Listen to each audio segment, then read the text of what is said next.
Hello दोस्तों, आप सभी का स्वागत है आपके अपने चैनल द मधुबनी चैप्टर में। आज देखिए, एक शिक्षा पदाधिकारी से पत्र प्राप्त हुआ है और उसमें लिखा गया है कि देखिए यहाँ पे सबसे पहले कार्यालय है जिला शिक्षा पदाधिकारी मधुबनी, प्रेषक है जिला शिक्षा पदाधिकारी मधुबनी और सेवा में जिले के सभी प्रखंड शिक्षा पदाधिकारी। यह जो लेटर जारी हुआ है सभी प्रखंड शिक्षा पदाधिकारियों के लिए जारी हुआ है और यहाँ पे विषय है लाभुक आधारित योजनाओं हेतु जिले के सरकारी एवं सरकारी सहायता प्राप्त विद्यालयों में अध्ययनरत छात्र छात्राओं का डाटा ई शिक्षा कोष पोर्टल पर संशोधन कराने के संबंध में। इसमें यह कहा गया है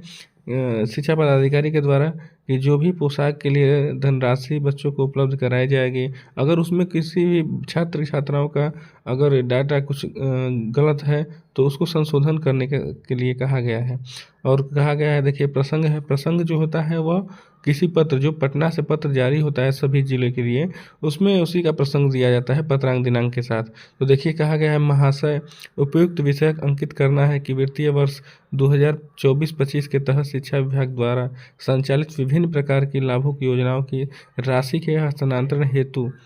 इस शिक्षा कोष पोर्टल पर विद्यालय प्रधान के द्वारा छात्र छात्राओं का डाटा प्रविष्टि की गई थी, जिसका भुगतान एनआईसी के पीएफएमएस प्लेटफॉर्म का उपयोग करते हुए लाभुक योजनाओं की राशि सीधे लाभुक के बैंक खाते में हस्तांतरित की जा रही है। ये जो पैसे मिलेंगे सीधे किसी न प्रधान के खाते में आएंगे, ना ही जो प्रखंड शिक्षा पदाधिकारी हैं उनके खाते में आएंगे। ये पैसा सीधे छात्र छात्राओं के खाते अकाउंट में पैसे ट्रांसफ़र किए जाएंगे। कहा जा रहा है, आपको ज्ञात है कि इस शिक्षा पोर्टल पर छात्र छात्राओं के डाटा में विभिन्न प्रकार की त्रुटि पाई गई हैं, जिसे संशोधन करने हेतु एनआईसी के द्वारा डाटा इस शिक्षा पोर्टल पर लौटाई गई है। इस संदर्भ में बार बार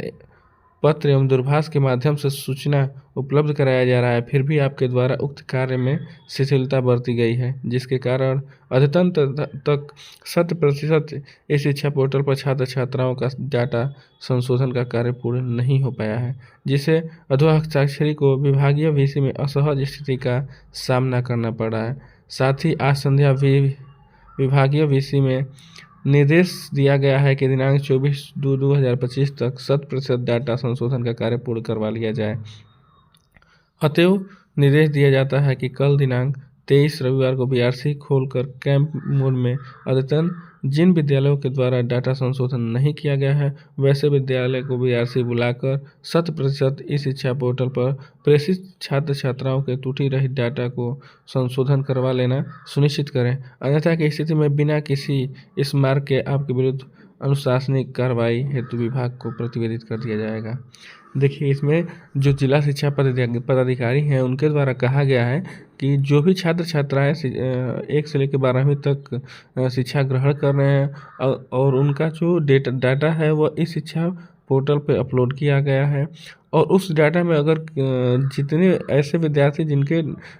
डाटा मिसमैच है वो अगर उनको संशोधन करना है तो उसके लिए बीआरसी खुला रहेगा। अगर किसी विद्यालय में 50 बच्चे हैं और 50 बच्चों में से 30 बच्चों का डाटा सही है और 20 बच्चों का गलत है तो उन 20 बच्चों के जो प्रधान हैं, विद्यालय प्रधान, उनको बीआरसी बुला के और उनका डाटा सही करवा लीजिए। यह कहा गया है बीआरसी को और इन शिक्षा पदाधिकारी के द्वारा कहा गया है। अगर वीडियो आपको अच्छा लगे तो चैनल को लाइक करें, सब्सक्राइब करें। धन्यवाद।